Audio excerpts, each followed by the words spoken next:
Hey, I'm live. All right. Welcome to Weaving the Magic. My name is Kelly, and I am so excited to be here today. I'm going to just ramble for a couple minutes because that's what I love to do. I want to give people a chance to join in. What this video is today, if you're joining at any point, is just a session, just a hangout session, just a chill and vibe session for me and my community here, for basically all the people who have tuned in and supported me and heard what had to come from my mouth, from my heart, to those that subscribe to the channel and that really, like, honestly support me with your words of encouragement, your love, just your seeing, just your feeling, just your tuning in to what I'm sharing. It means so much more than I can possibly say. And I won't say more than you could ever know, because if you know, you know. It's nice to affect one another in positive ways. Um, and there's a lot of other than love in the world right now. So basically, I'm here today with my full and open heart and my open channel and all of my decks. Like, you can't see them all on camera, but I've got a bunch of tarot decks, a bunch of oracle decks. So I'm basically here, going to post up for a couple hours and just hang out. My husband's got the kids, so I can just be me. I can just be my channel. I wonder if I can take the time to type in there, like, for people coming in, or I'll just keep going back to it. So let me take a sip of water here and recenter myself. And Natalie Unicorn Vibes. Hello. I'm so excited that someone's here. So if you'd like a card reading, I can either just assume that you do by putting something in the comments, or, like, sincerely, anything. Like, this is open tap right now. So if you've got a specific situation on your mind, if you've got something you're inquiring about, or you could just say, pull me a card, give me something. If you have, like, a theme of a kind of, like, deck that you want to see, like, throw it out there and I'll see what I've got. If you watch my shorts regularly already, you know that, like, some of my current favorites are, like, the Unveiled Tarot, which is just awesome. So I'll shuffle through some of these because why not? Dagmar, big smile again, welcoming your full and open heart weavings. Guys, I gotta say, like, this with a full and open heart thing, I like, every time before I start these things, whatever it is, a live video or anything, I get all like, my ego panics and freaks out and is like, what if people judge you? What if you say the wrong thing? What if you're not good enough? And it's hard to be the ego, convincing the ego that that's not necessary. So this, with a full and open heart, brings me right back here to the center, beyond what thinks it's the center. And it's like the nerves calm. I don't have to coach myself. I don't have to take it any further from there. I'm just picking up this deck because I want to. Can I just get a card to see where I'm at? Thanks. DRH830. Yeah, I'll call you DRH if you don't throw your name in there. But yes, I absolutely can get you a card. And since I'm shuffling the Unveiled Tarot, that's what's coming out for you. Okay, Natalie. Yeah, limbo at the moment. I'm just going to say this, like, while I'm shuffling these cards, okay? Like, it is a limbo moment right now. And I fight limbo so much, so hard. I used to. And I think right now, like, that's why I'm doing this reading, because, like, there's not much better things to do right now than just center ourselves and, get our feet beneath us. It's not about, like, planning for what's coming next, because who knows, anyways, I will tap into your reading there, but I think it's limbo for everyone, and with good reason, because we move too quickly into solutions and change and things. And I think that this time is like, hey, wait, there's more to be considered than what's generally being considered. So I'm glad you're here in this reading, and I will certainly. So, Queen of Cups. Okay, so this is really interesting, given our commentary back and forth the last couple days. And again, this is for, so hold on. Did you put your name or you didn't? So this is for DRH. Queen of Cups. This is beside the strength card, which is the major arcana version, this is like the softest strength archetype in the whole of everything. This is the softest strength because the suit of cups is about the emotional experience. Okay. So all the way from like new feeling, new love, new things to like heartache and wanting and not having and disappointment. We run the gamut throughout the ace through the 10. Then we get into the court cards, the page and the knight, and those are like carrying us forward. They're teaching us something, they're informing us about something, they're asking us to look at something. But then we get to this, gathered all of this information and had like, and is full up with all of this experience and is like sitting on the precipice of integrating it or not. This card reminds me of Otis Redding sitting on the dock of the bay, which is like, if you don't just swoon to that song, you've not yet found your own inner Queen of Cups, because this is the knowing that being moved by things doesn't mean you're weak. Being moved by things means that you are a part of the natural world, that you are one with and connected with the wave, the ocean, the oneness. This coming out in reverse points back to the night, saying like, hey, there's something that needs to come in so that then we can sit with it. Like in reverse points back to the night. And the Knight of Cups is about like full steam ahead, running towards something, professing your love. Like coming without any concern for like, well, what if this love is unrequited? Or it doesn't matter, because the knight has a mission, the knight has a focus, the knight has a singular aim, and with cup in hand, it's coming to pour love, it's coming to give love. And so when this comes out in reverse, to me, that's like the queen, what the queen needs to come upright, to integrate, is a rushing in of love. And that's not meant to come from someone else. And maybe it does come from someone else. Maybe you get amounts of that. Maybe you get inspirations. Maybe you get smiles or hugs or whatever from strangers. But the point is, this is an inside job. This is about you being the emotional pouring that comes to your own aid.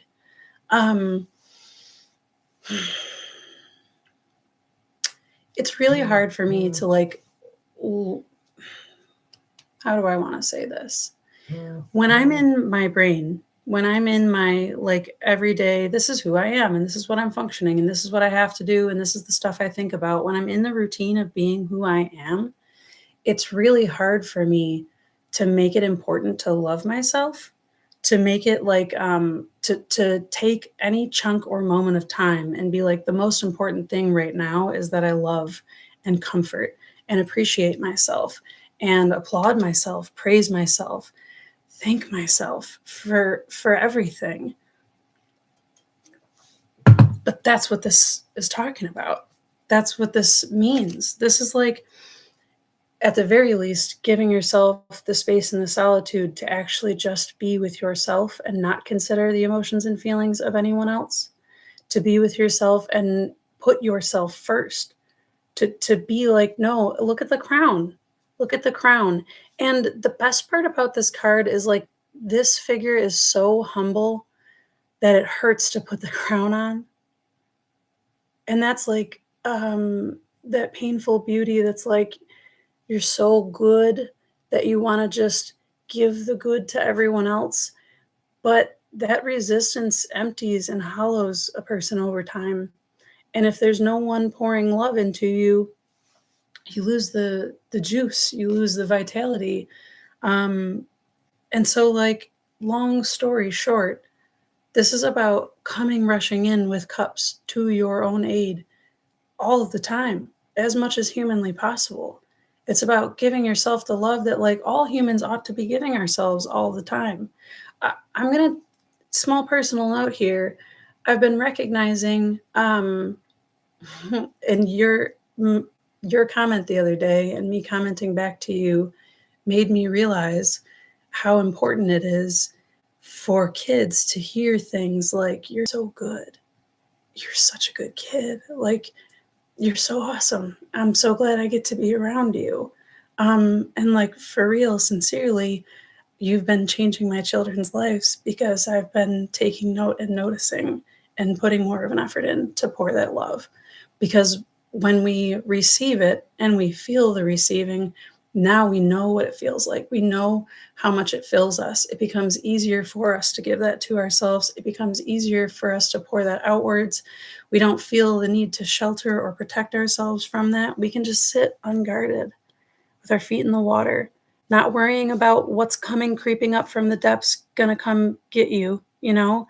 Like, this is just complete, utter, surrender to being one with the wave.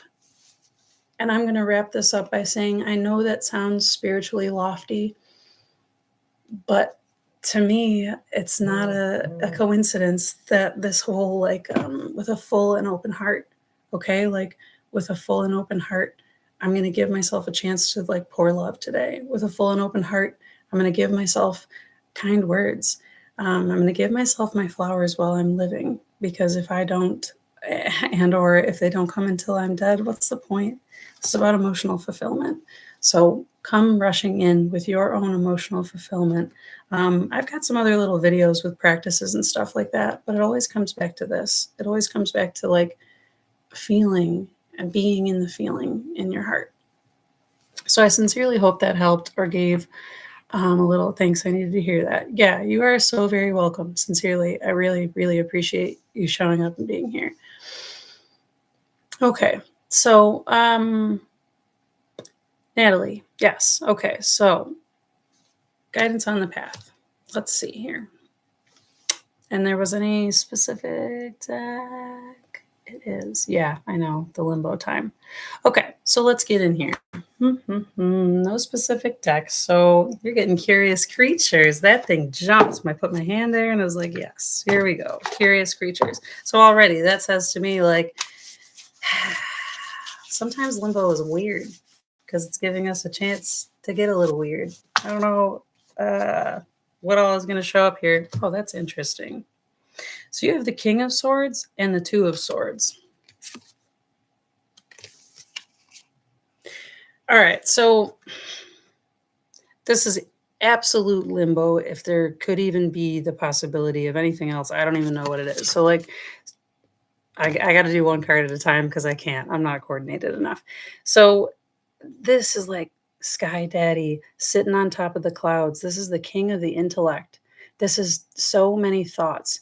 This is the constant need, desire, or compulsion to have all of the steps figured out ahead. Okay. And generally, this energy happens in a person, because you need to be able to survive or maneuver around all of these things that are like basically plotted against our souls surviving with the spark intact. Okay. So the King of Swords is like, I'm going to become a strategist. I'm going to learn. I'm going to observe. I'm going to put myself in a position where I can be above, possibly detached from all things so they don't affect me, so I can control them. Now, this isn't bad. Control and manipulation aren't bad things, as my beautiful friend Dagmar says about, how else are we going to get clay to take the shape of the thing that we want it, manipulating it and trying to control the outcome. Now, however, this Two of Swords comes in and it's like, yeah, but listen, you can't see everything, even and especially with your eyes open, because this, just like I'm not even going to go there.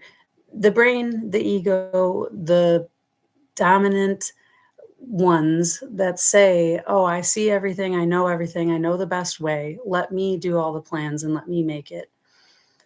They're not considering a whole realm outside of what they can see and manage. And this Two of Swords is talking about, I almost hate the word, but it's not. It's like surrender into the lack of sight. Surrender into there is no vision right now.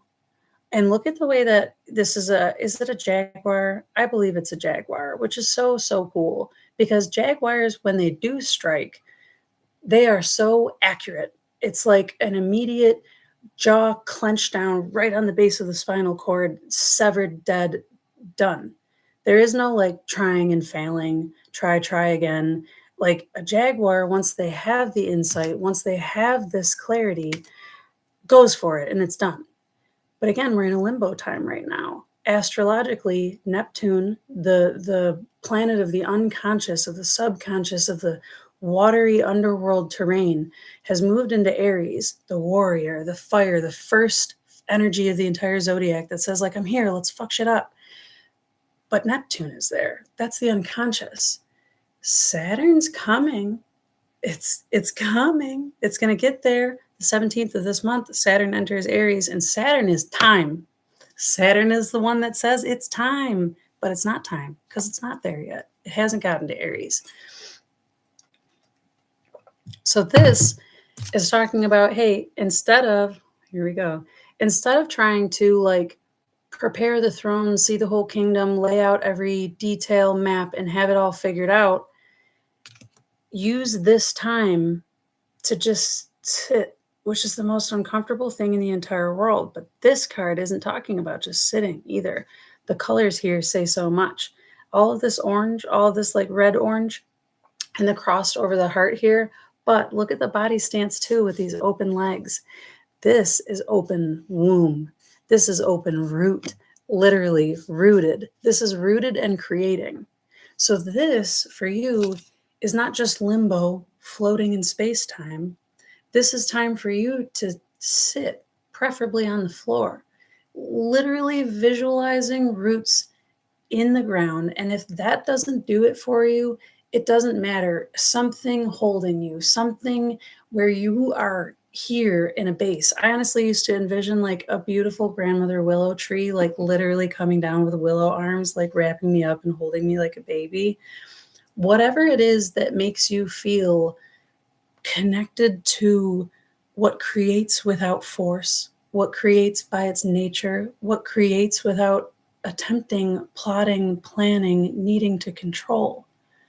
This is about becoming so firmly rooted in your values, in your ideals, in your vision of who you are and how you live your life, the way that it fulfills you, that when the time comes, the plan lays itself out at your feet. That, you know, whoever is in positions of power or areas of clarity or can help you see the next steps will be there for you.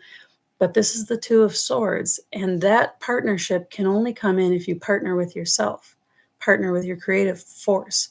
That means taking this limbo time and using it to your advantage, for your soul. How does my soul feel here, belonging and confident, regardless of what comes next? That's what this is. That's what this time is for. And based on this, I would strongly suggest some like visualization type of meditations or some absolutely no intentional end goal artwork. I mean, like doodling or drawing. I'm looking directly over the computer right now at this painting I did a couple years ago where I like let my inner child just have a canvas. And I literally out loud told my brain and my inner critic, because that's what it was at the time, like, this is no place for you, inner critic. Take a seat. I don't have to get this right or do anything. I just am giving myself a time to play, to be my creative energy, to just be that and not worry about the outcome, not even pay attention to what the outcome is. Because that right there is a display of the energy of, that's literally exactly the same thing as saying, I trust that when I just do me, all else unfolds as it's supposed to. And like when I embrace my divine creator self, I get to create what I want to see in the world, what I want to feel myself being. So that's what I got for that, really. I mean, I don't think that I even have anything left. You're in a position right now to just Like, relax. This guy's not worried. He's not going anywhere. They're both looking forward too. They're both headed in the same direction. It's just a matter of biding time. So I really hope that that helped, that it struck a chord. I got to get better at like looking at the comments while I'm, let me see. Yes. So like allow it to reveal itself before the next step is taken. Yes. Sincerely. Good. I'm glad it was beautiful. I won't keep repeating myself, but like, that's the kind of stuff that I have a really hard time with. And I'll be very honest. Like I post all of this, and it's all true. And at the same time, I'm a human that struggles with all of the things that I easily say out loud to other people. It's like I get to get the advice that will help others, and it would probably be best if I took my own advice for myself too. So, thank you so much for letting me read for you and for me. Um, oh, loves, I'm so glad. Kanga is here. Dagmar is here. Excellent. Card welcome. Let's do it. Oh, and I remembered that last time you said you wanted the black decks, so I have it here, my shiny ones. So let's jump into that. I really like this. I'm really glad I got a couple people here hanging out, and we can just do some business. If you are new and you're joining, anyone jumping in that hasn't been here from the beginning, feel free to throw a comment in that you would like a card. I've got oracle decks. I've got tarot decks. I've got like inappropriate naughty decks. I've got all sorts of things. I got animal stuff and body things. I got these cool pinup type of ones. I got all sorts of things here. And I've got about an hour and a half left. So if you jump in, you want a card. If I already read for you, you want another card. There's no rules. None at all. Well, there's some rules. Be kind. Just be kind. I don't need to say that to anyone in my audience. So, Dagmar, my love, I want to practice saying your name more romantically beautifully, because my American accent, my New York American accent, does it zero justice the way that it ought to sound. What is You got the star card, my darling love, and this is in reverse. So let's see here. I want to try to get the shimmer shine for you. Oh, can you see it in the background? Okay. Wow, I'm so bad at things like this.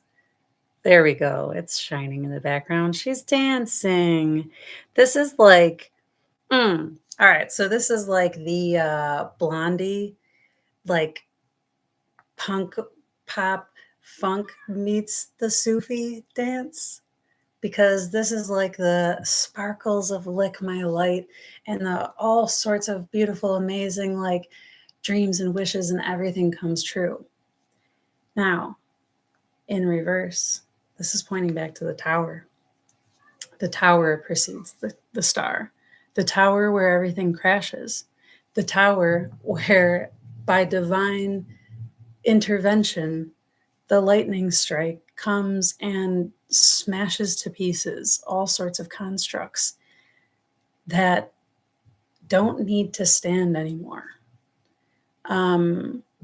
So many of the ways, I'm going to stick to the card and the images that are in here. I love, love, love. All right. I want to get it really close here. I love the hair twirl and how it looks like this stuff that's coming off her hair is like also pouring into the cups. It's the same material. Like, you are made of stars, right? You're made of stars. You're being poured into as you pour out. It's the ripples, like we were talking about. This is ripples in the background here. Geez, I wish I could show this so much better, but my lighting is not good. There we go. Aha, there we go. Star card. Look at that. This is the ripple effect of what you put. And here's that star dead center. This is your center, your compass, your true north. And the ripple effects. So I'm going to take this moment to like make a general note about this card, okay? Because the star card is wishes fulfilled, dreams come true. But like, first of all, you have to dare to dream. or what is it that comes true? First of all, you have to have a vision. First of all, you have to be willing to like shine. You have to be willing to you also have to be willing to endure the darkness so that your shining actually means anything, so that it feels like something. So the star card coming out in reverse like this, and again in this time of limbo, is like spend a little extra time in this place. And you had put it so poetically earlier. I can't remember exactly what you said, but like spend a little extra time in the place between the breakdown and the breakthrough where everything is dark. But what starts coming, and this goes back to the previous person, to the Natalie Unicorn, to your the Jaguar thing that I was talking about. It's like here in the center. Once it's here in the center, once you're here in the center, and you've cleared out the need or the desire to move forward or clean up the mess of the past, or the need or the desire to be anywhere else but here right now in the dark, in the limbo. Once you accept the dark, that's when that tiny little star starts shining. And it's that star, it's that hope, it's that dawn after the darkness that brings you then that vision. But we have to stay with the darkness long enough to allow the light to illuminate itself. Because if we are reaching and grasping for it, or always like, if we're always trying to do instead of just experiencing it and allowing it, then that vision stays hazy. And whatever towers we try to erect, whatever things we try to build out of that haze, it's just going to come crashing down at some point later in a cycle, anyways.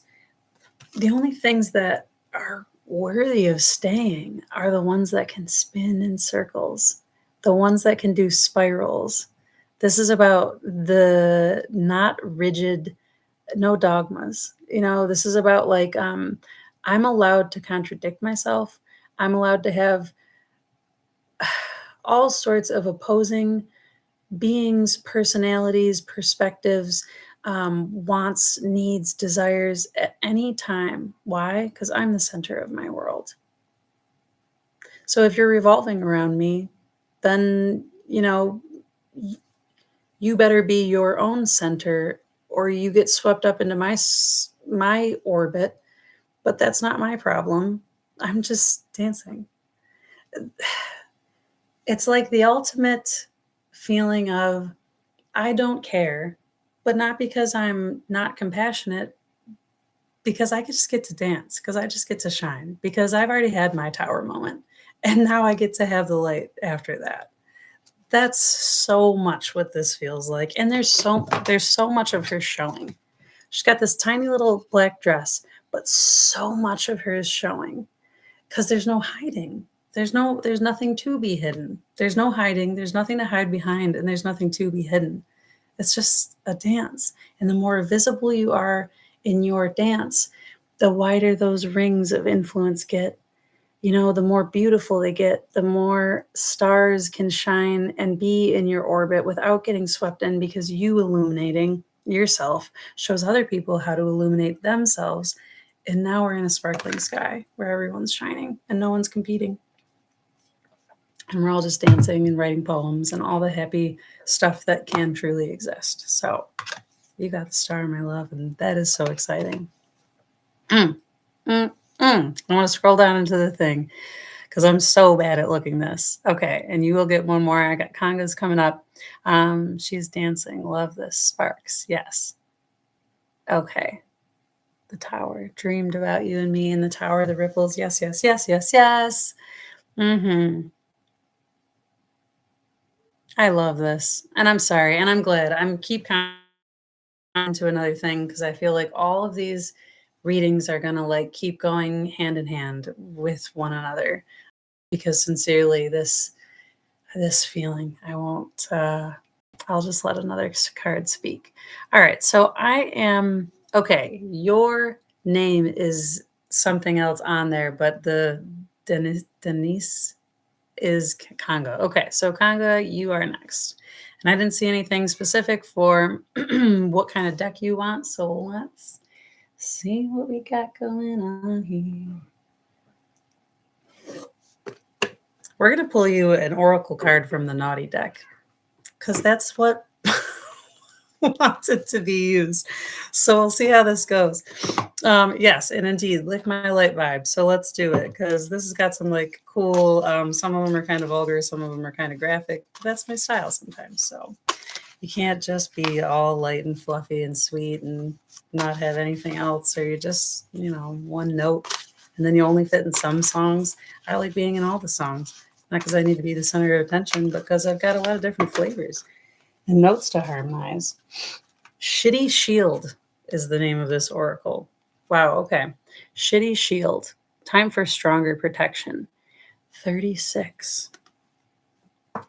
36 makes a 9. 9 is the Hermit. And this dude could definitely be a hermit.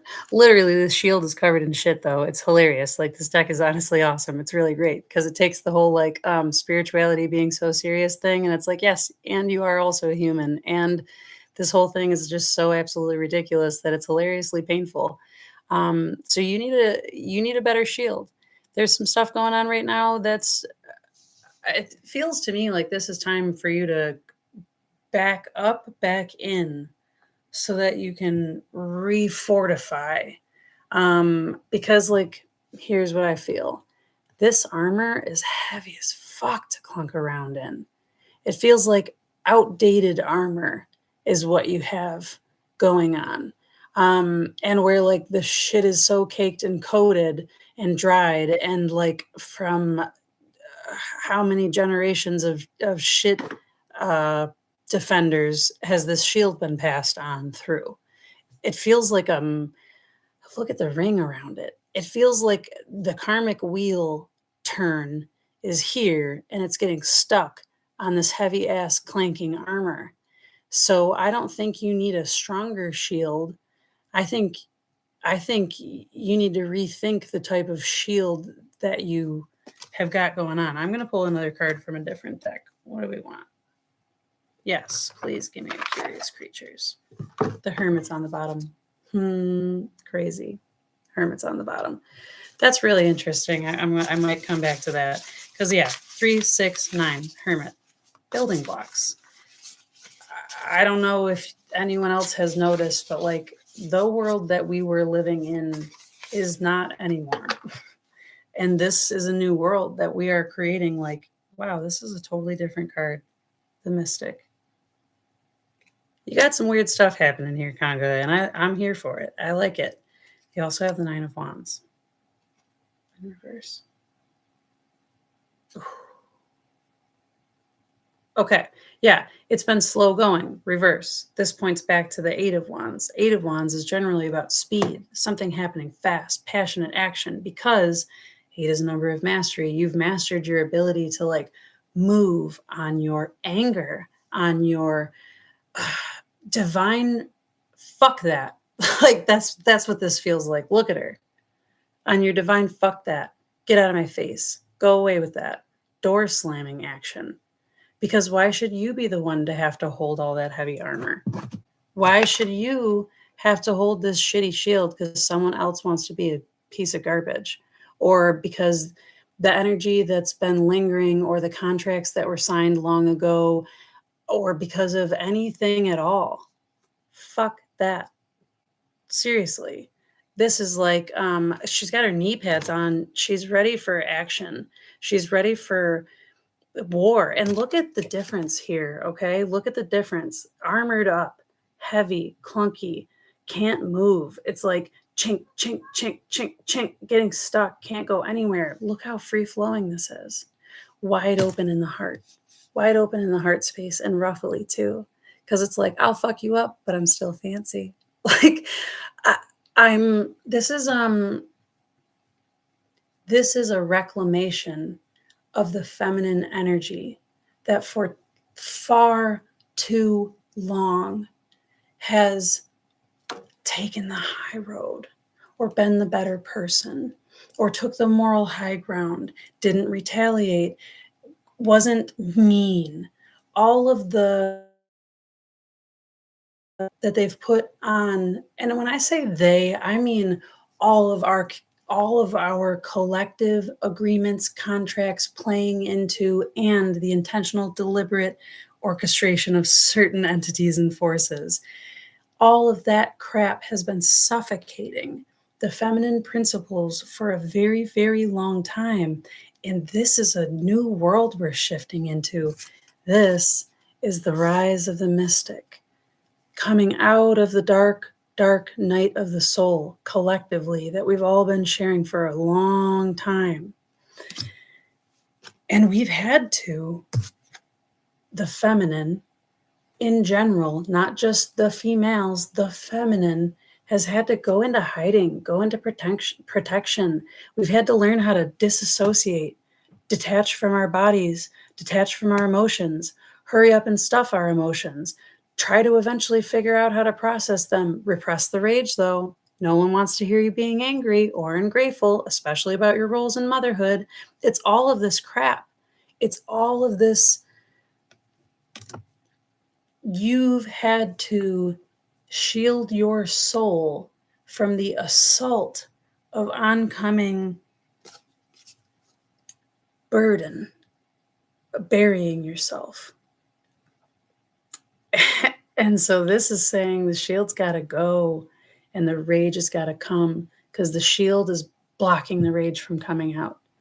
And it doesn't even have to be rage. Maybe it does. Maybe you've got that to process.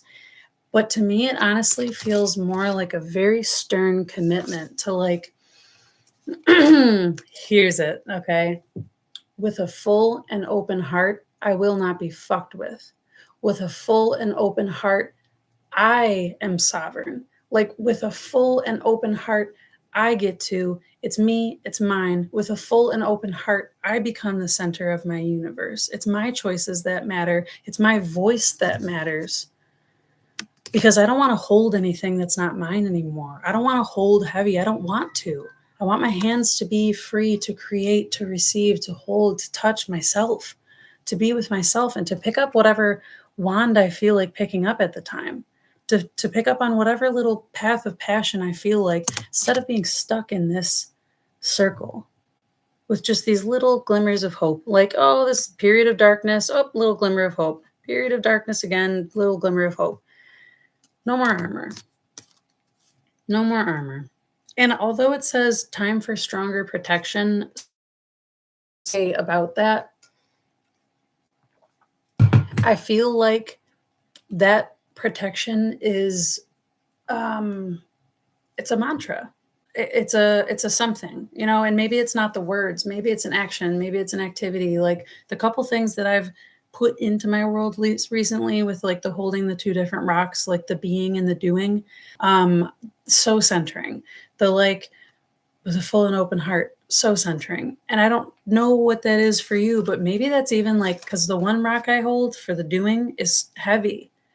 Maybe like you could have some sort of ritual where like you literally pick up tons of stuff and you're talking about like, I've been carrying this and I've been holding this and I've been trying to keep this up and I've been fighting against and I've been blah, and fill your hands and your arms with shit, and then make a commitment, a powerful one that says with a full and open heart, I refuse to carry anything that weighs me down any longer, including the need to protect myself from anyone that disagrees with who and how I am. I let that all fall away. I let the weight of all of that burden fall away. That's stronger protection. I really do feel like I just need to get one more card, because I feel like there's something else dancing on the edge that's not coming through here. So And how cool. You got a 36 and a 9. So 2 9s. And so, like, 9 is the completion. Stop. You got the Hermit. You need to get the hell away from anyone and everyone. Seriously, honestly, look at how naked this figure is. Like, look at how lightweight that robe is. I'm not religious and I'll probably fuck this up because I'm not whatever. There's something about like Joseph in the Technicolor Dreamcoat, the robes that Jesus wears. There's a I'm not sure where I think it's this one. I have a couple oracle decks that maybe it's in one of these Alana Fairchild ones. Regardless, there's this beautiful ritual in one of these oracle decks that talks about being clothed with this new robe. I will find it and I will send it to you. I'll get it to you through Dagmar, or no, I still have your information, whatever. I'll find it for you and I'll send it to you because it's amazing. And I want you to have the actual like ritual that I'm envisioning because it's talking about exactly this, shedding this armor, shedding this old way of seeing yourself or of other people seeing you or whatever it is, this thing that seems to coat the outside of you. Because I feel very strongly this is not new. And it's not even like you need permission. It's just that like the time has not yet been right. And again, like I've said, Saturn is moving into Aries now, and we'll have Saturn and Neptune. Saturn, the father of time, and Neptune, the lord of the unconscious world, together. That's new timeline writing. That's timeline jumping. That's chapter closing. That's contract dissolution. That's burning contracts. That's whatever we want it to be, if we choose for it to mean that. And this is saying, please mean that. Drop the armor, take on the robe. Where did that card go? And here we are again with the circle, this beautiful, like, heavenly halo ring. Why can't I get the sun to shine on there? There we go. Because I don't get to control those things. You get the sun to shine on you. I don't do it. You do it.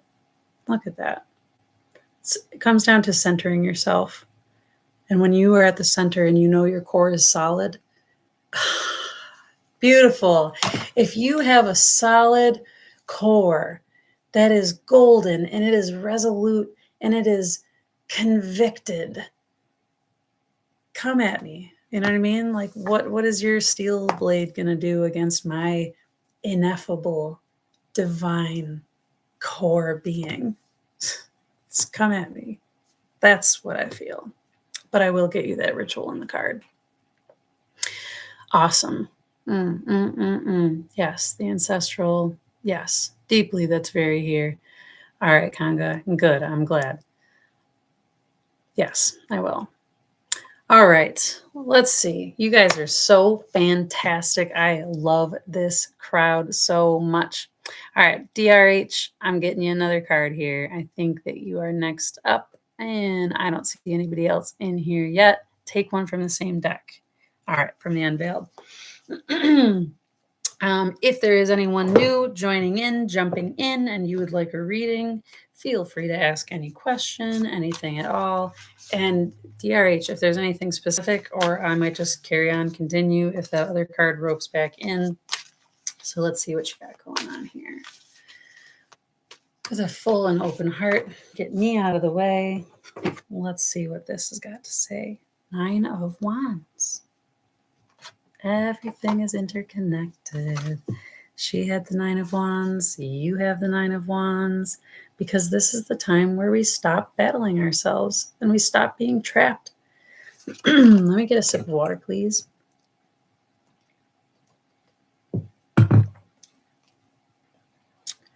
All right. What is very, very interesting to me about this specific card is that, like, in a lot of these cards in this specific deck in the Unveiled, it's like super different. The inside card and the outside card are like opposite ends. In this card, though, there's really not a huge difference. They are both warriors, they are both like ready for the battle. But look at one of them's on high ground and one of them's trapped with barbed wire. And that makes a difference. Wow, and that makes a difference. Because sometimes shit is so dark that nothing lands. Sometimes shit is so dark that we can't put a happy spin on it. There is no like, yeah, but the good news is, and I had a card about this the other day because it like finally hit me like, stop trying to always, make shit softer than it is. Because sometimes it's not. Like sometimes we're fucking in a battle and we're being targeted and picked off, and sometimes we're battle weary and it's just battle after battle, and it's like, okay, cool.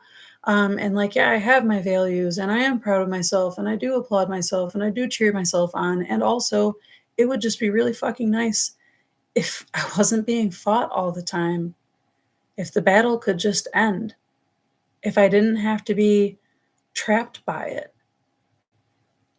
And this is at first going to sound like just some more happy horse shit, some more put a positive spin on it. But like, truthfully, I'll get to the point where it's not, because everything does come down to perspective. And also, we can't get there from here. I can't get to like, oh, wow, we're in such a great position to win this battle up here from the high ground. Like, no one's ever going to bust down our door. I feel so safe. Hooray for us when you're here. You know what I mean? Like, you can't happy talk yourself out of the like, oh no, I'm actually surrounded by barbed wire and I see all my enemies, closing me in. You can't happy talk your way around that. So I'll bring this up, and this is the deep. So Viktor Frankl was a person that was interned during the Holocaust and was in this position, the Nine of Wands. Like, physically, our bodies are being killed. Let's not even go with emotionally. Like, everything is bad, and there is literally zero chance that it's going to get any better. I mean, there's almost no hope in sight. And so what do you do with that? You can either give up or you find something. You find another way. And this leads me to V for Vendetta.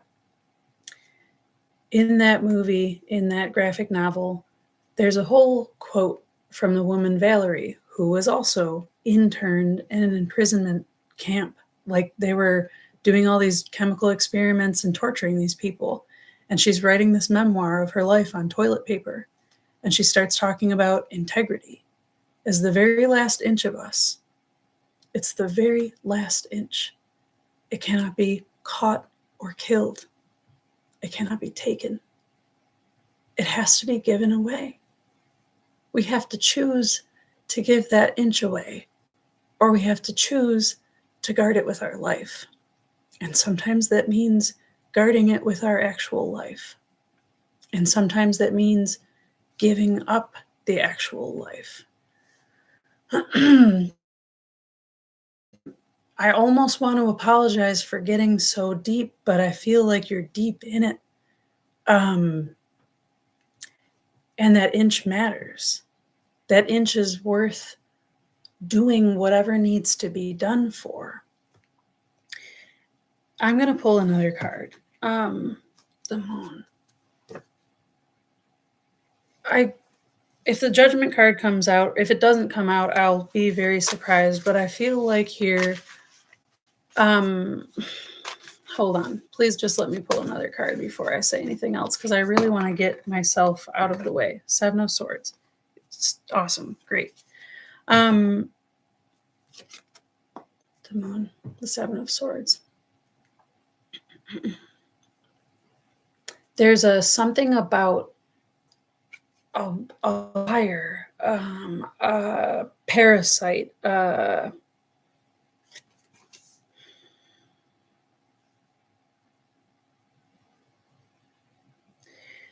there's so much done in all of the world around us, in all of the visible, in all of the physical, in all of the structures and the ways, in all of the ways that it's built, and all of the traps.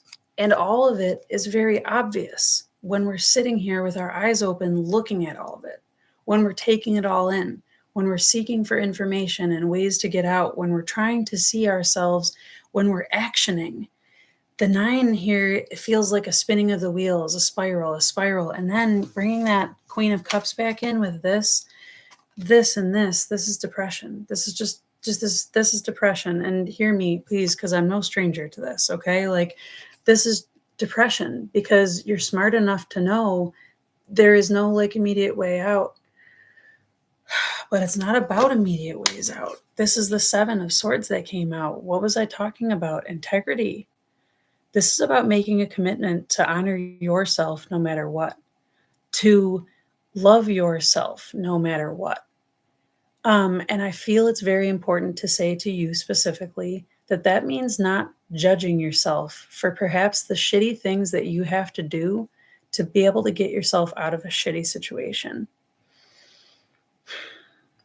And I'm not sure how far to take that. In other words, if you're, would I feel bad about lying to someone who's actively harming me so that I could get away from that person? No, not at all. Would I feel bad about lying to someone who's not trying to harm me? Yeah. So moral compasses work based on the situation, based on you working from center, knowing what your values are, knowing what your integrity is, knowing that in this situation, I would never freaking consider doing something like that. But in this situation, I kind of have to, or I might not survive. I feel like that's what you're in. Where are you? Sober 9 months and learning a new way to live. My love. My love. No more escaping to the bottle because it's not an escape. And I spent 4 years in Narcotics Anonymous. I watched my dad kill himself with alcohol, died face down in the snow.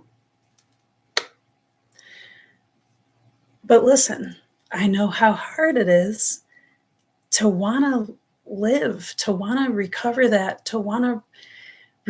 sense of, and that's why I was getting the, like, you can't judge yourself. You can choose whatever you want to. You could spend the whole rest of your life beating yourself up mercilessly, but like, these cards are saying that's not 9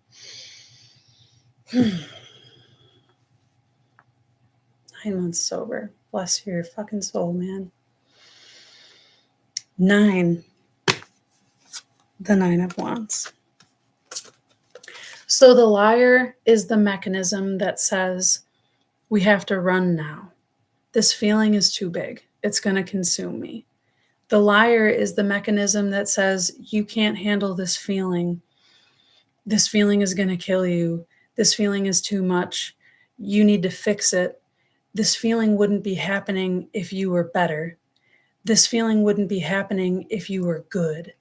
You're not good enough or you wouldn't be. And it loops. It loops and it loops and it loops. And it uses all of the visible things, like how much money or not is in your bank account, the state of your house, are there dishes on your sink? I could go on and on about all the silly little things that I see in my physical life that remind me or confirm to me that I'm a piece of shit, even though I'm not. But if my perspective is hell-bent on, I must be punished because I did it wrong for so long, or I hurt so many people in the process, or I did all of these things because, again, been there, done that. I am not proud of so many of the things that so many of the versions of me had to do to survive. But I'm not confused. I'm not ashamed of that person. They were doing the best they could to survive.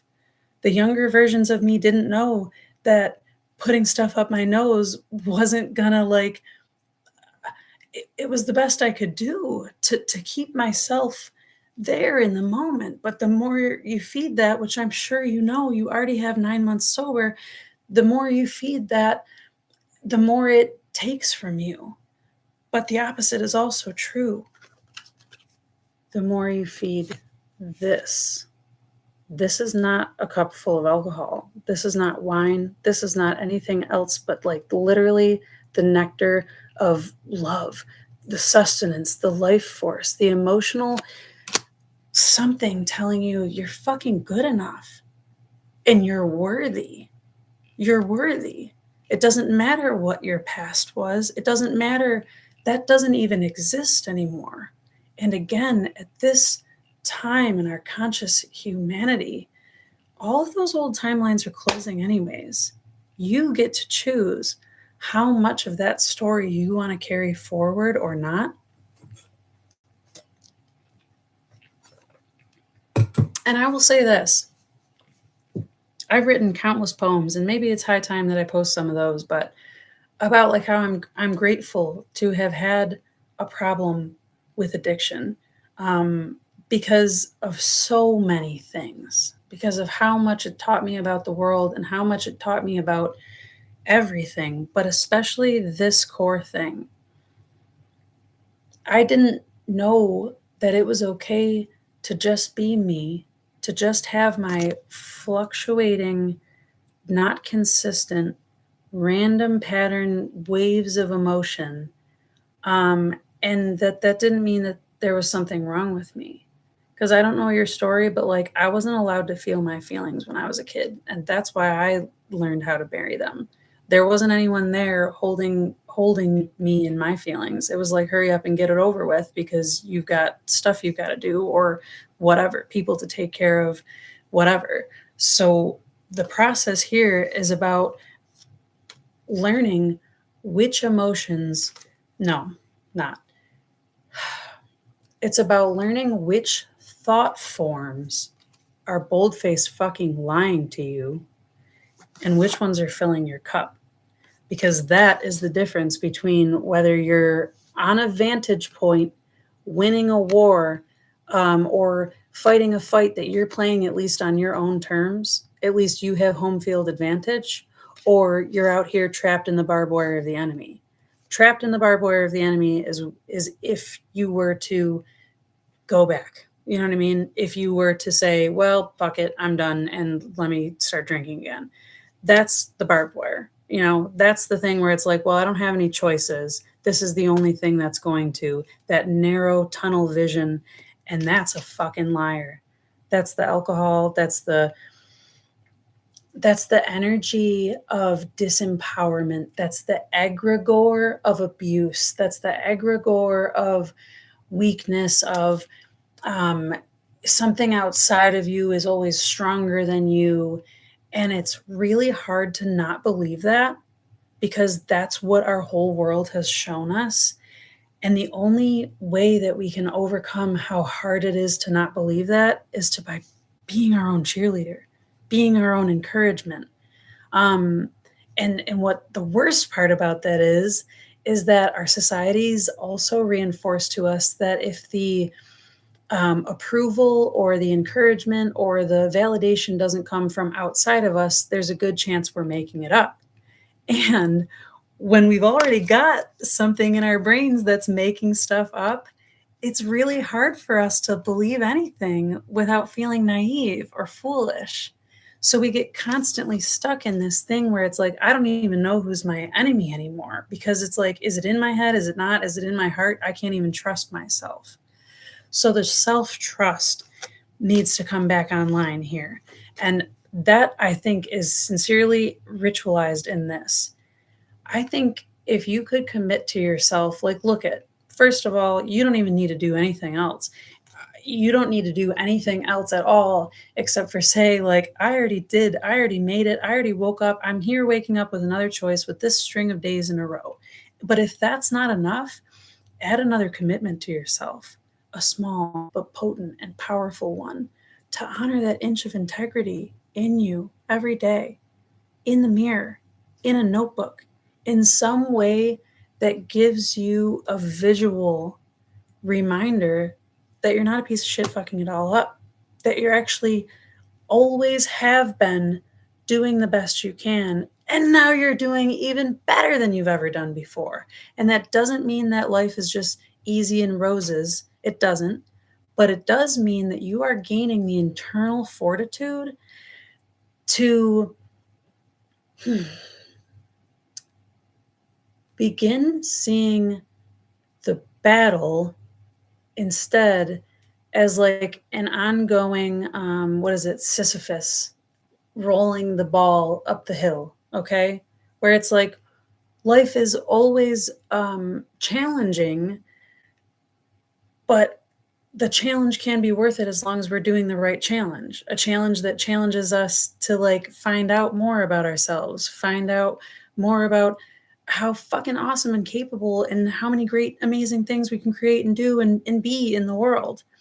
Not the challenge of how do I fix myself or unbreak myself or unfuck myself, or just don't do that. That's not, you don't need fixing, you don't need breaking, you just need love, you just need encouragement, you just need, I'm so mother love and proud of myself for who I am and what I did today. And then I'm so proud of myself for taking it a step further and giving myself what most people wait for someone else to hand them. Because that's really what this comes down to. Most people in the world sit around waiting for someone to give them the love that they deserve. And everybody else in the world is preoccupied with doing the same damn thing. So we're all self-absorbed, and rightfully so, because we only have one life to live, and mine is mine and yours is yours. And so it's my business to take care of me. And so it's your business to take care of you. And that doesn't mean the only love you'll ever get is from you. But that love that you get from you helps you discern these and which one is loving and which one is judging and which one is trying to poke and challenge you into giving up and throwing your arms up and being like, fine, you're stronger, I give up, I can't do this. And which one is like going, hey, I'm giving you another challenge because you can do this. Hey, I know this is really hard, but like, you got this, just keep going. I'm going to stop rambling. I'm going to pull one more card if there is one to come out.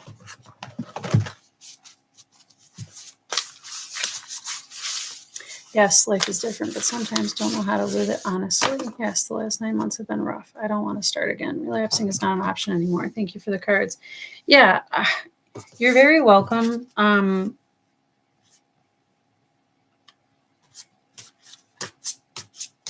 pulled these two cards the other day together. The Devil and the King of Pentacles. I don't know if I published this reading or not. If I didn't, you got to see it, so I have to. Now, I definitely published a Devil card. Devil and the King of Pentacles. He can't have you. The devil can't have you. You know, it's not an option, like you said. You can't have me, period. You can't have me. But what can? What can you give yourself to that would love and care for you and nurture you? And this is the relationship with the divine. This is the relationship with like, I don't belong to the devil. So who do I belong to? You want to belong to yourself, but you don't trust yourself. But you can and you will, the more you keep giving yourself the physical tokens of affection that you need to see, that you need to have. Like, and all these things might sound silly, but like, maybe you could have like a jar or a bowl or something where you like write a little note to yourself and put it in the jar every day, or something that shows you the accumulation. Do you know what I'm saying? Like, and a physical, literal filling of your cup. And one last thing I'll throw out there. Masaru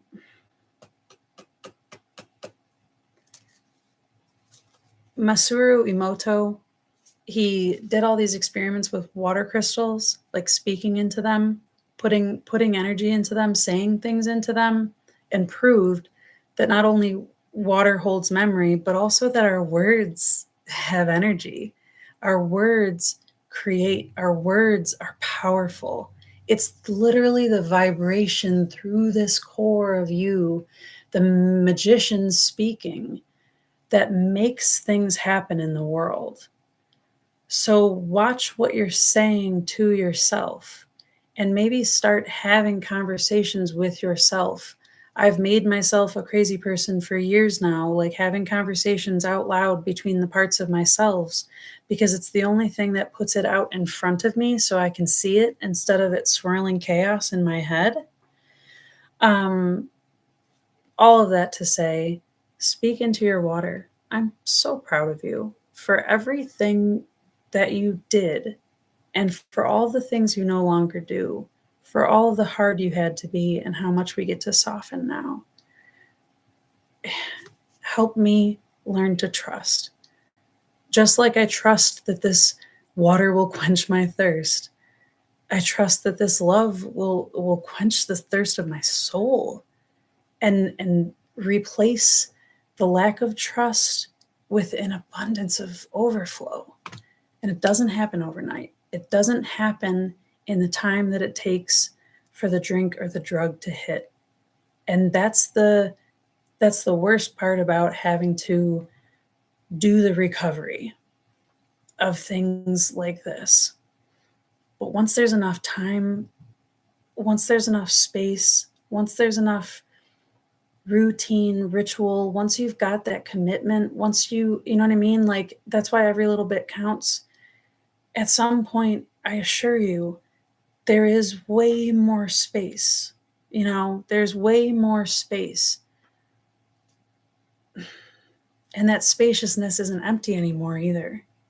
The spaciousness is more like being held by something that sees you and all of your history and all of your reasons why, and holds you in no judgment for any of it. And it's just like, of course you are. Of course you were. Of course you did. Don't worry about it. It's okay. What do you want to do right now? What do you want to do next? Who do you want to be from this point forward? Give yourself the opportunity to be held that way. Yeah, absolutely. You're very welcome for understanding. Thank you for being so open about that. There's no shame in that at all. I'm so glad that I have. Not until we are lost do we begin to find ourselves. This I got 4 days after I got clean in 2011. Not until we are lost do we begin to find ourselves. So you got lost, but now you get to find yourself. And then this from my dad, who died alcoholic. This is his handwriting, but I put his words together and it's just a little box. It's just a little cardboard box. Sorry. Find me in everything. Find me in everything. Find me in the despair, in the desperation, in the depression. Find me in the addict self. Find me in the searching and the seeking. Find me. And what is me? Me, the parts of me that are lost that need to be witnessed. Me, the parts of me that are sad that need to cry. The parts of me that are feeling rage that I never got to express, that have so many hopes and dreams that I'm unsure if I'm going to reach for. But also the me that is divinity that orchestrates all of these things simply for the sake of seeing what will we choose to experience given these circumstances, these souls, these personalities, these bodies, these events, this time, space, place. The only one judging any of it is us. So if you can judge yourself less and love yourself more, which is obviously way easier said than done, but with all of those little ways and bits and pieces, again, that bigger spaciousness becomes this feeling of full instead of empty. And I wish that I could give that to you and everyone, but that's a thing that we have to just journey and do for ourselves. But I'm really glad that I went through what I went through so I could speak to the experience, because we all need a little lantern action in our lives sometimes. And I'm glad there were people in the rooms when I showed up in there so I could help myself save my life. All right, I'm going to scroll up a second here. And let's see. I really love the energy of this reading, this whole thing today. I love this. Feels like a sacred gathering. Yes, it is a sacred gathering. Thank you. Like, I sincerely feel that when human beings drop all the pretenses and the need to shelter their egos, that our souls are able to thrive. And I'm not demonizing the ego. I love having an ego. I love having a personality. I love being so crazy and weird and fucked up that I get to like enjoy how different I am from other people. But at the same time, it's like we get into conversations that go way beyond how I show up in the world.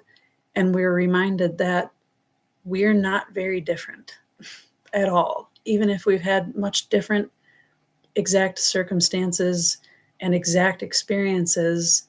You know, we're squishy human beings that feel stuff, and that stuff hurts sometimes, and other times it's like a cause for celebration, and we all share that. We all share that range. All right, so let's see. What else do I have? Venus Lily, hello. May I get a reading? Yes, you absolutely can. And then there's some other. I'm gonna take my time and go at the pace that I want to go at, because I don't need to rush. All right, so I'm sorry, Venus Lily. What an interesting name. Let's see what I got for you. Okay, didn't even want me to move. If you're still here, it looks like there's a couple people here. I'm gonna scroll down. In Dutch, Dagmar. Let's see. Yes, I'm so glad. Look at all this camaraderie in the comments section. Like I had said in my post announcing this live, like I just really have been feeling the love, and I sincerely wanted to like ruminate and share in it and make it bigger. And I feel like that's exactly what's happening. So with a full and open heart, can we please get a card for Venus Lily and tap into that energy?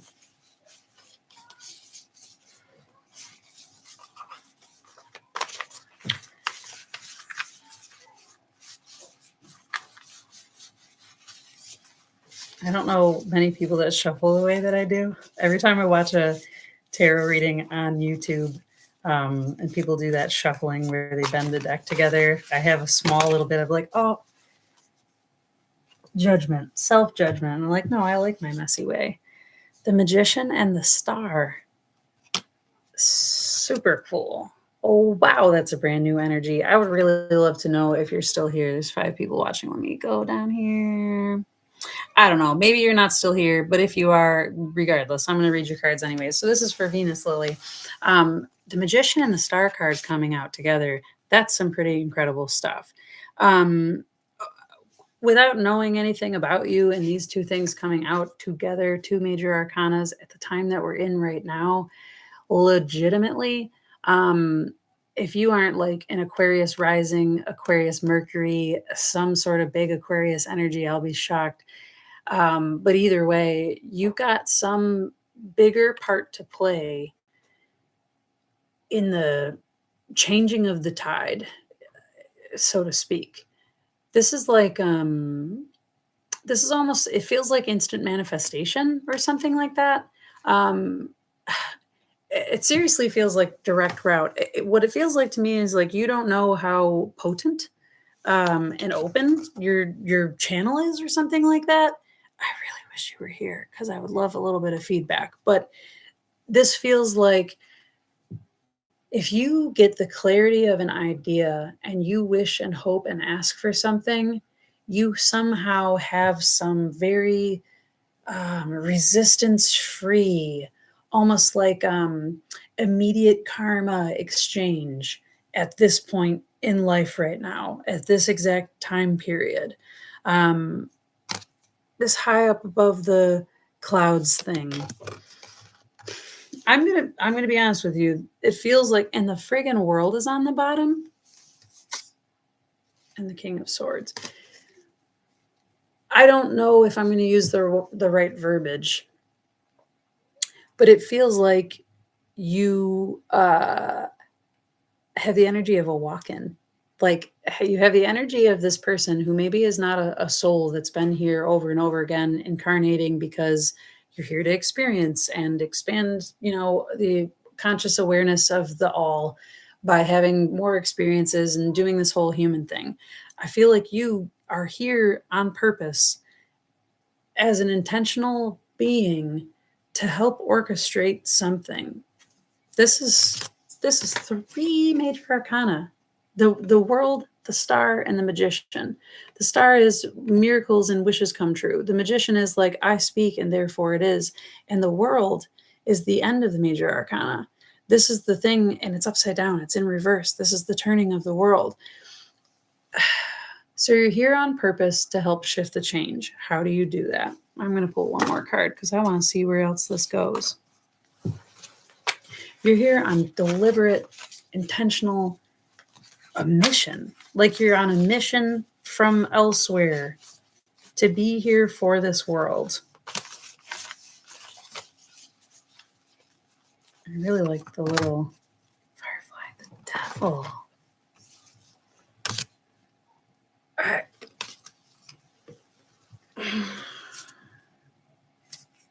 Take back the night. Isn't that like a protest thing? There's some sort of movement, take back the night. I feel like it has to do with, like women's safety and being able to, go out without being assaulted. Crazy that we have to rally for things like that, isn't it? The star and the devil. This is insane. To be honest with you, if you're not here, I'm not going to go on and on and on. But whoever this person is, I feel like you're a walk-in, that you came in here. You have a very direct relationship with speaking something, illuminating a truth.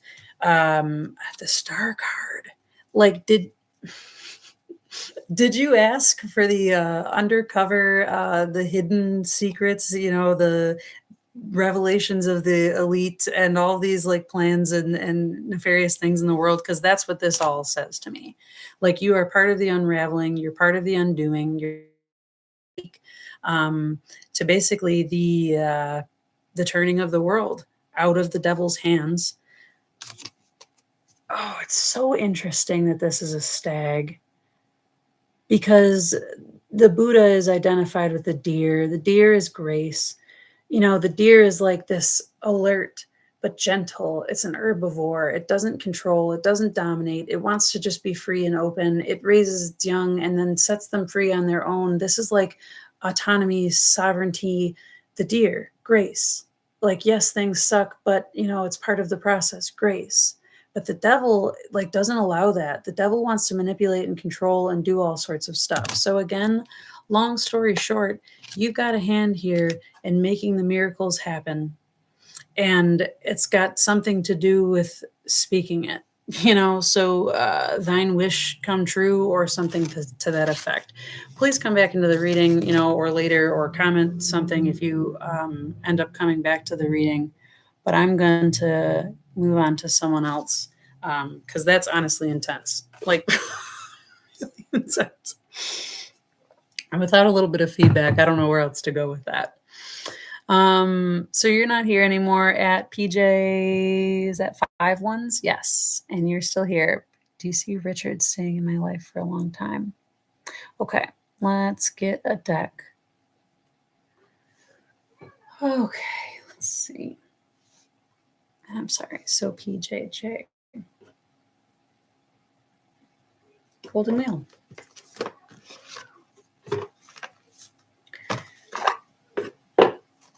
Okay. So with a full and open heart, please help me tune into this channel.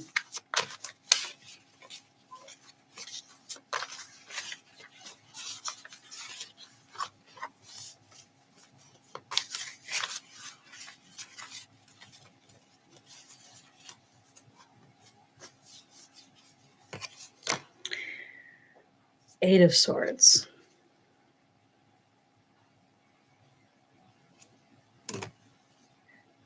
Five of Swords.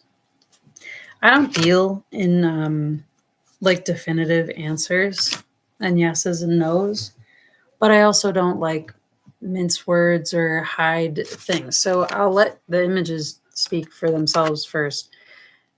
This came out first, the Eight of Swords. Okay. And then, no, sorry, this came out first, the Eight of Swords. And then this came out. This is the Five of Swords. This is in reverse, which points back to the Seven of Swords, which talks about like theft or loss or trickery or robbery. And if someone forced my hand for a yes or no answer on this, I would have to say that the answer is likely no. And also, however, I don't see into the future. You know, that changes every second. I won't predict to you what's going to happen. If I'm basing it on this, what these cards are saying to me is like, there's a golden moment in loss, but there's loss. Five is a change. And eight in the swords and in the cups is about leaving something or about a separation from something. And also, both of these are mental energies. Both of these are thought form energies. And then this came out too. This is the Strength card. The Strength is soft and strong. And I'll be down here looking for your comments. I worry about him just fading away.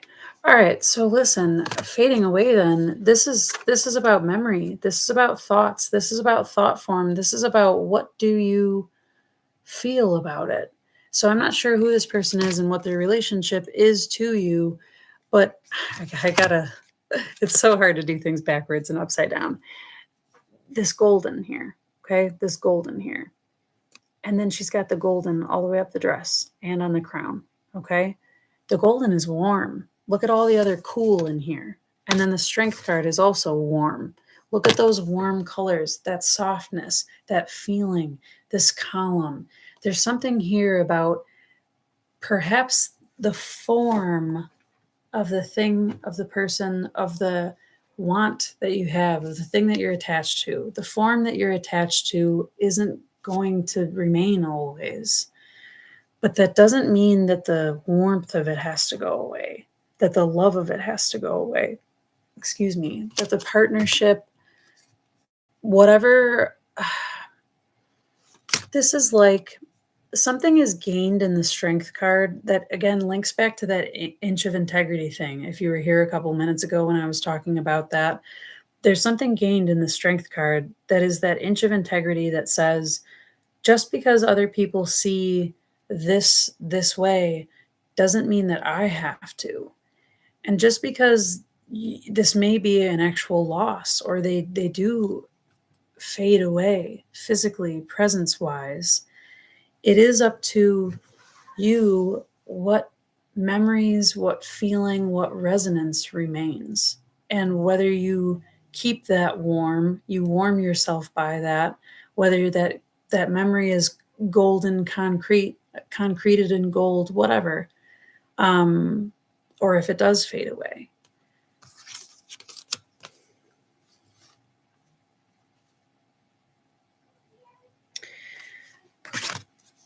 And again, I'm not sure. I don't see any other comments down there on it.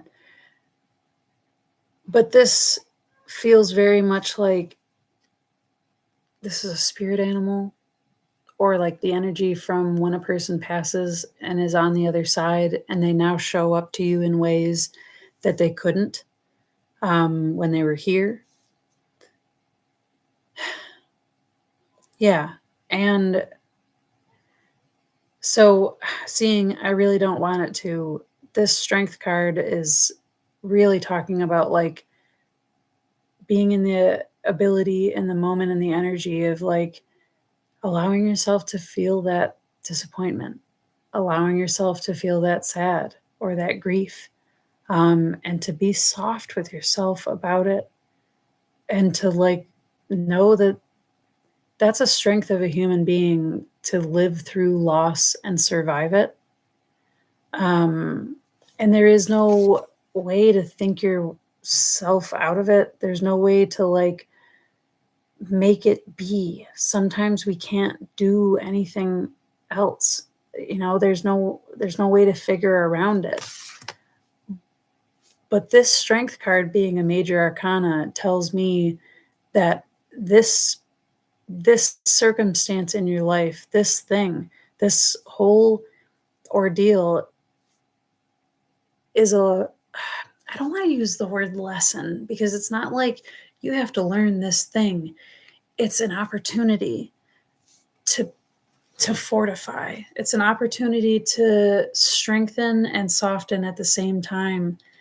It feels like to be able to know that you can depend on yourself,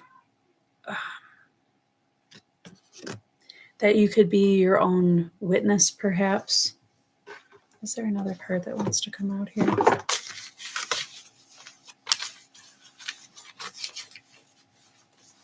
Let's see.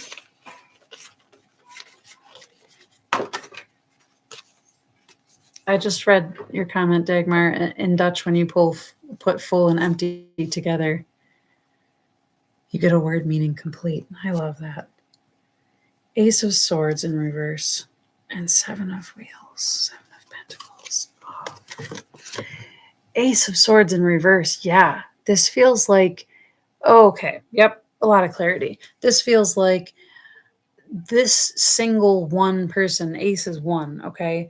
This single sword isn't going to unravel you. Do you see what I'm saying? It's just going to unstick you. I feel like this is trying to say that, like, perhaps your mentality about this is so convinced of a particular thing that the hurt is already happening before whatever happens actually even happens, because of your anticipation of it.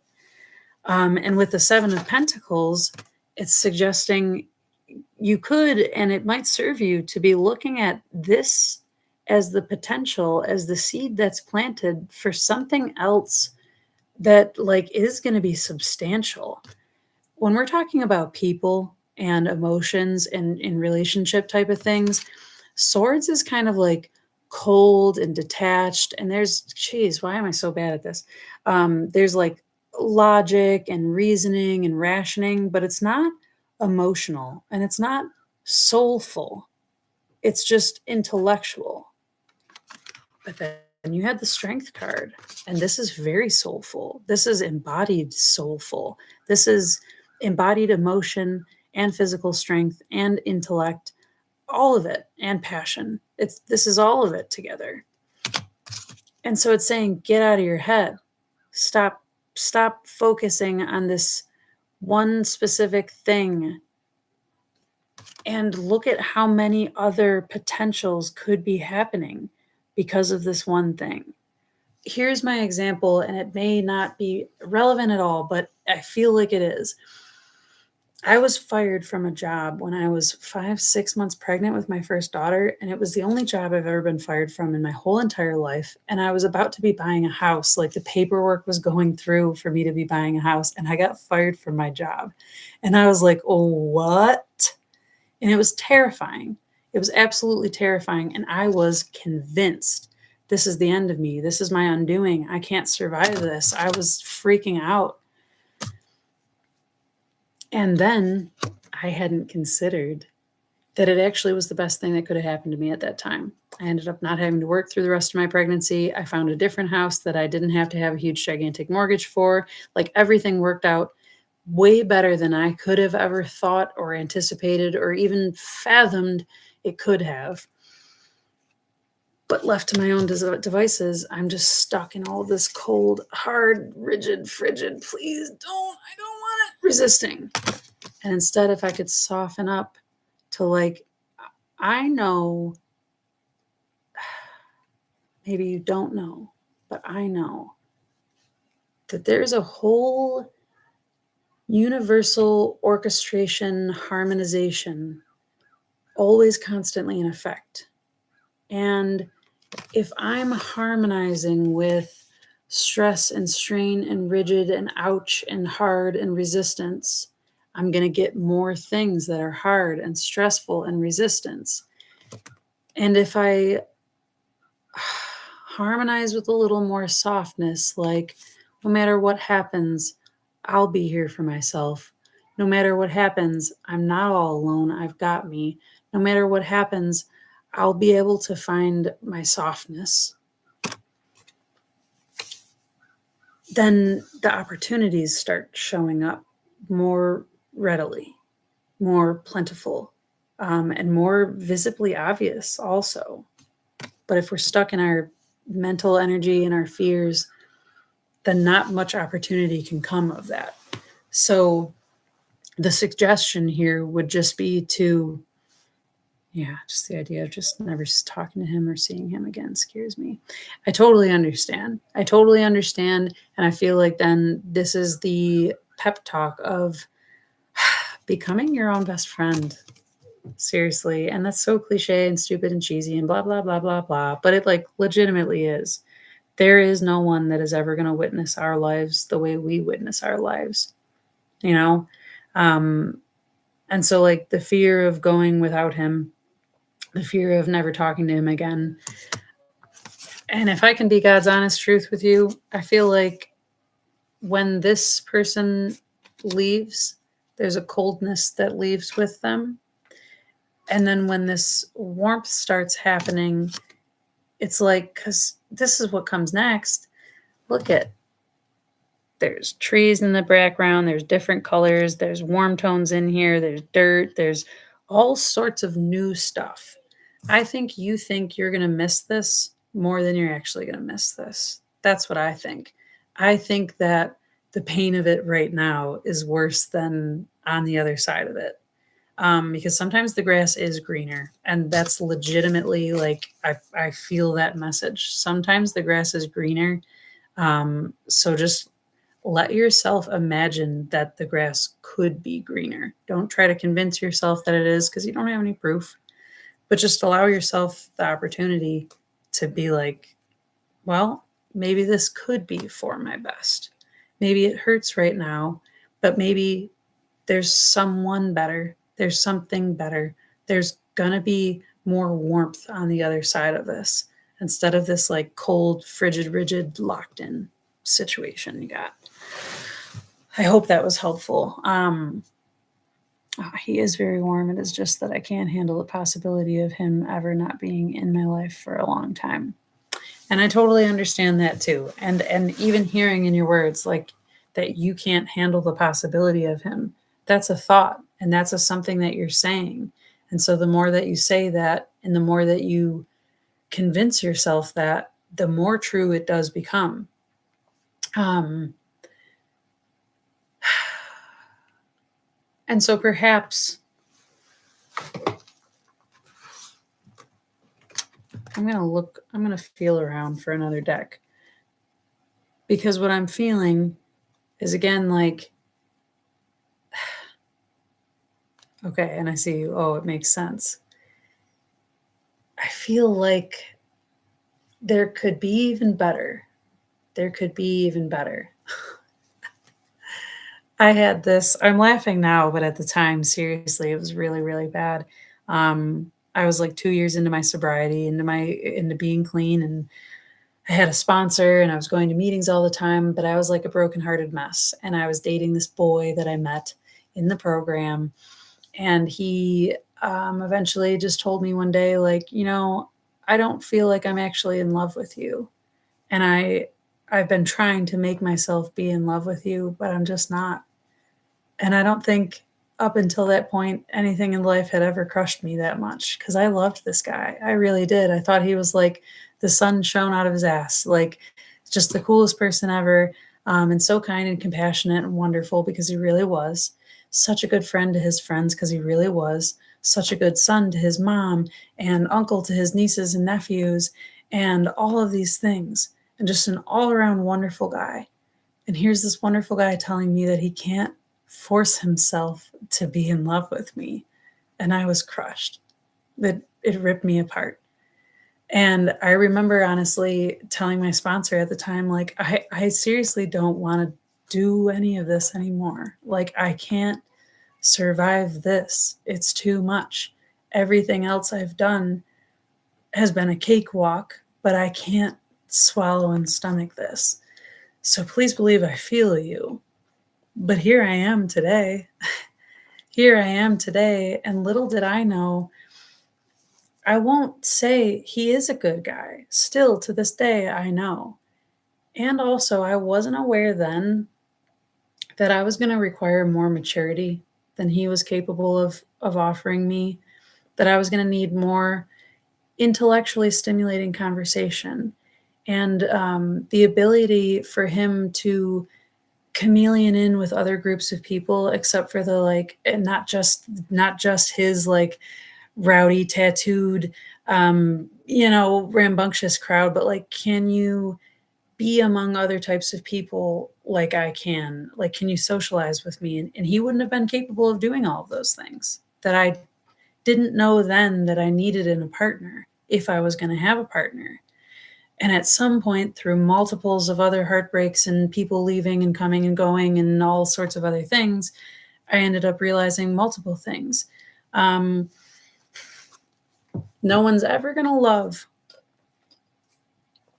the parts of me that I don't love because I hide them, because I'm ashamed of them, because I judge them in myself and then I judge them in other people.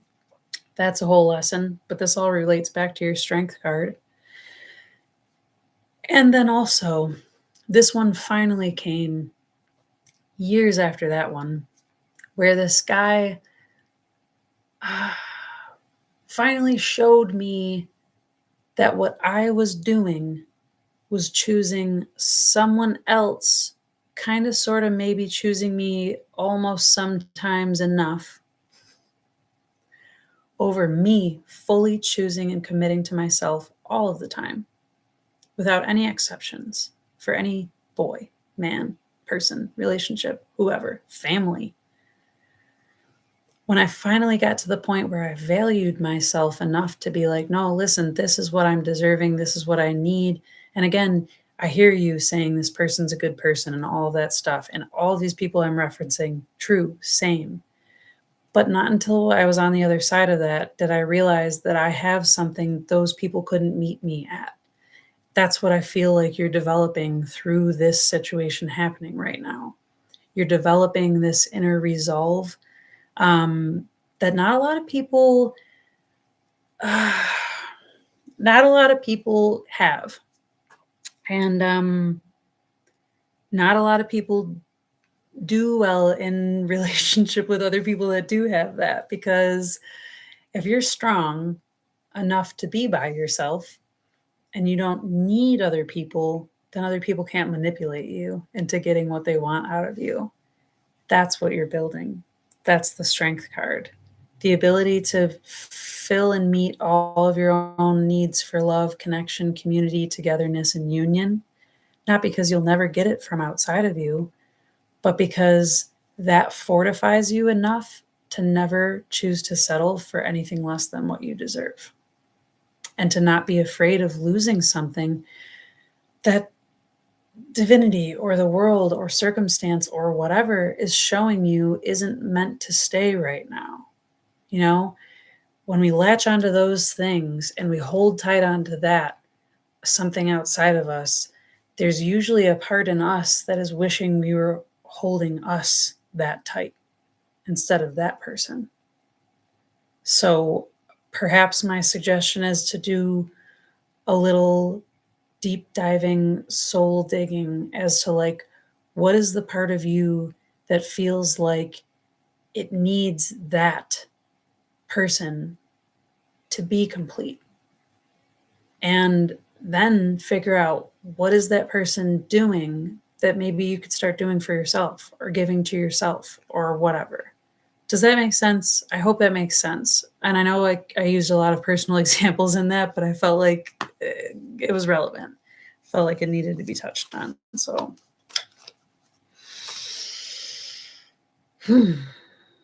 this was really nice. I don't know if there's any more comments. I hope I didn't miss anybody's. Kanga, Dagmar, thank you so much for hanging out with me this whole time. It looks like you guys are still in here. Let's do one more card, just as a general. I'm going to pull an oracle card for us. Let's use the wild and sacred feminine. Where is it? I know I got it out. And it was right in front. Here it is.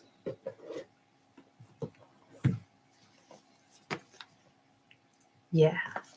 Thank you so much. I appreciate that. It's so interesting to have so many different people's energies all like coalescing, but then we're no stranger to that. We all have wounds. Like we all feel the interconnectedness.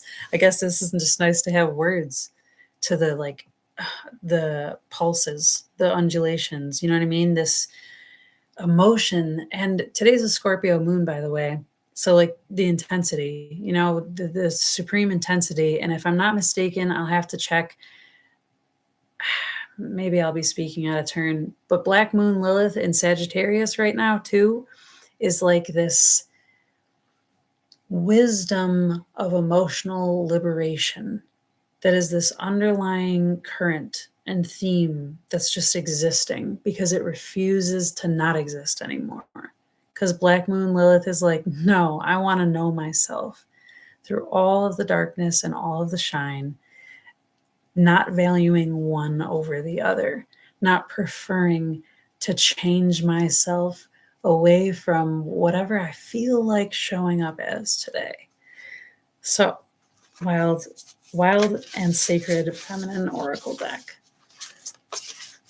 with a full and open heart. Please pour some wisdom into this beautiful group, into this moment of space and time.